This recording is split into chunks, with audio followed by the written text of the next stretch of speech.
Hello. What's up, ballers? We are back with some more NBA Live Mobile. So my sponsor finally got some coins, which means we got our first shopping spree of the year. So I didn't get a ton because right now coins are actually super expensive, but they hooked me up with 400k. So here's the thing. Right now there's a glitch where if you have too many notifications on your account, it automatically crashes the game when you try to log in. So I can't log into my main account. Obviously, I can't spend money on my no money spent account, so I'm actually using my roommate's account right now, and he's going to get a nice lineup out of it. So we're going to see what the 5 best starting players we can get for under 400k is. Drop a like down below if you guys want to see more videos like this. Also, we got some subscriber shoutouts that I'm going to put up there. Appreciate all you guys that do have notifications on. If you want a shot at being in one of those shoutouts, make sure you hit the subscribe button down below and turn on notifications. We're going to see if we can get 800 likes on this video, and we are going to go ahead and get started. So obviously, we're not going to be too worried about getting him a better power forward considering he's got 2 elites at those positions.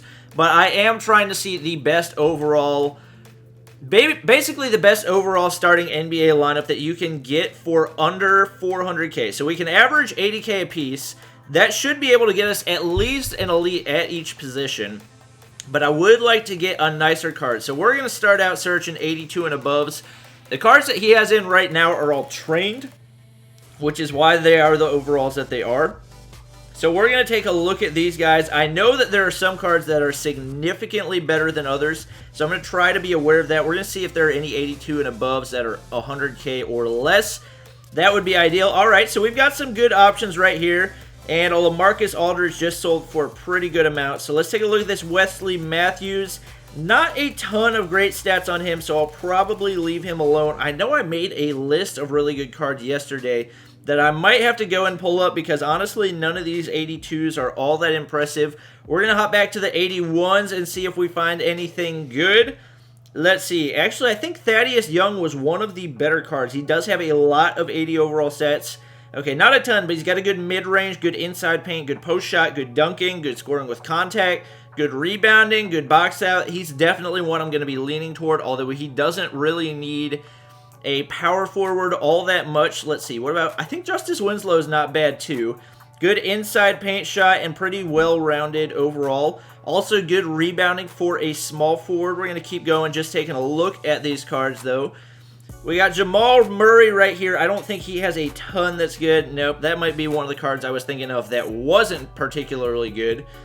Anybody I'm missing? Oh, okay. Tyreke Evans actually better than D-Wade in every stat except for the ones where he's tied. That being said, he does only have 180 overall stat, and probably the main criteria that we're going to be looking at is how many 80 plus stats does this guy have.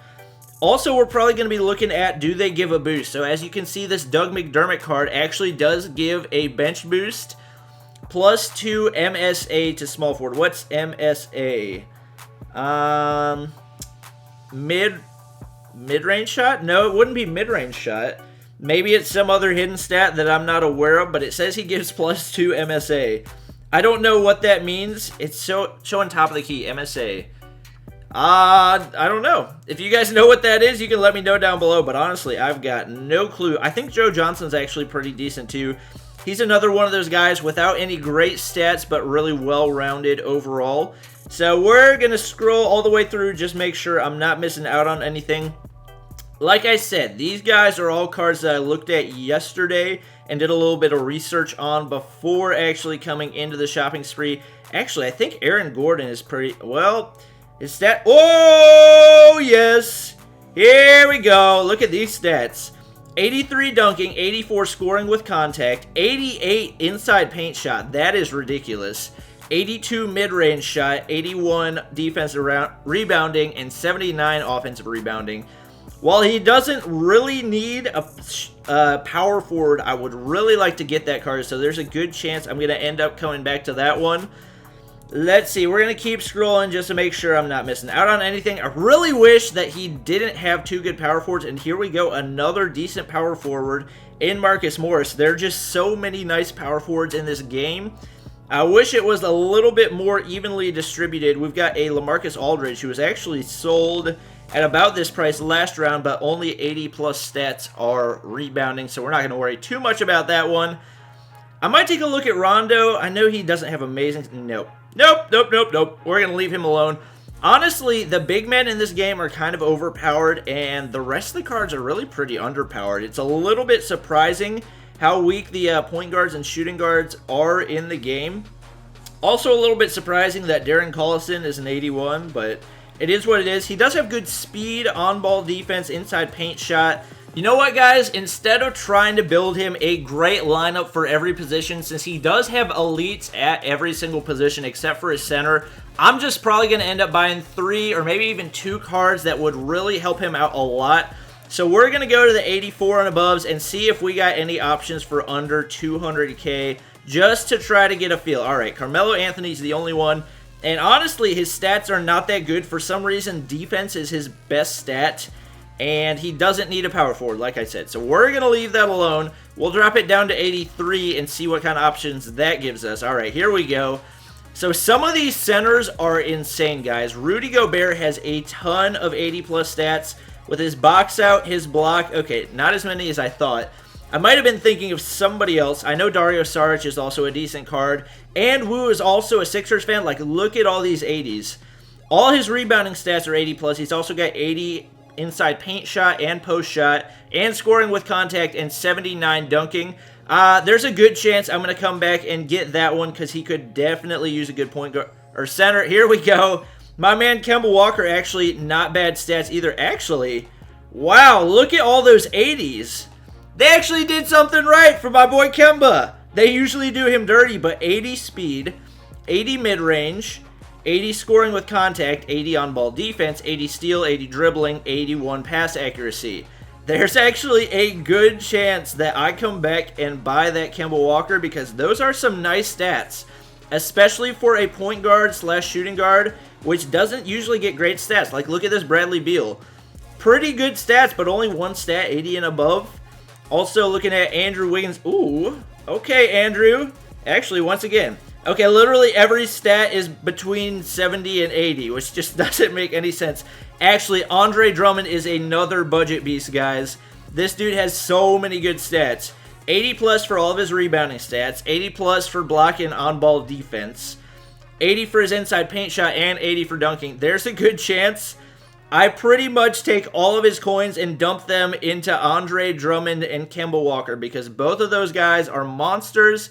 As much as I would love to get Dario, he's already got 2 elite power forwards, so he doesn't really have a need for a better power forward. If he did, that's definitely one that I would get, but right now I'm really leaning towards Kemba and Andre Drummond. We'll take a look at Drew Holiday. Okay, Drew Holiday actually got some nice stats as well. 81 speed, 84 mid-range, 80 inside paint shot, 81 scoring with contact, 84 dribbling, and 83 on-ball. That's another really, really solid one. As you guys can see, this will probably help you get a feel for, once you start getting more coins, which cards are actually worth investing in. So right now, he definitely needs a center, so I'm going to go with Andre Drummond. Centers are actually typically one of the more expensive cards, and especially if you can get one with great stats. Let me take a look at Hassan Whiteside real quick and make sure we're not missing out on anything.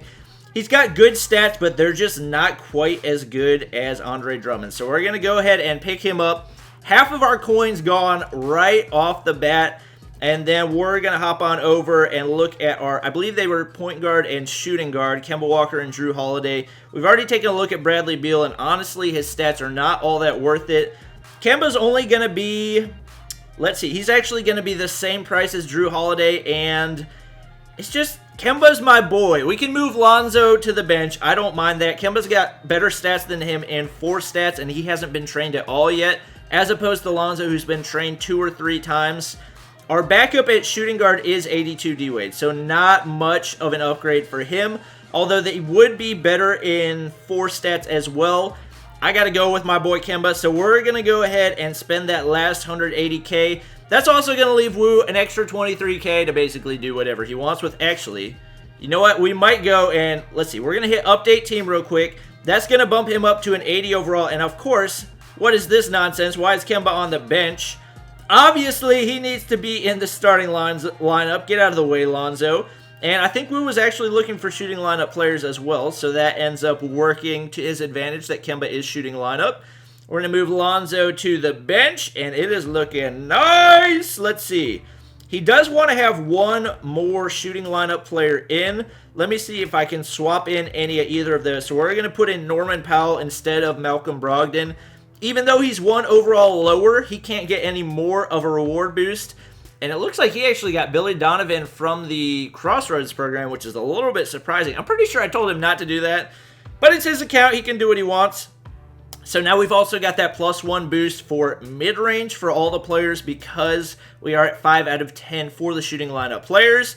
Overall, he's got some beasts in here. We're going to take a look at Marvin Williams' stats. Pretty good stats, actually. I didn't realize how good these were. I would have been a little bit embarrassed if I had replaced him with Dario because their stats are actually about the same.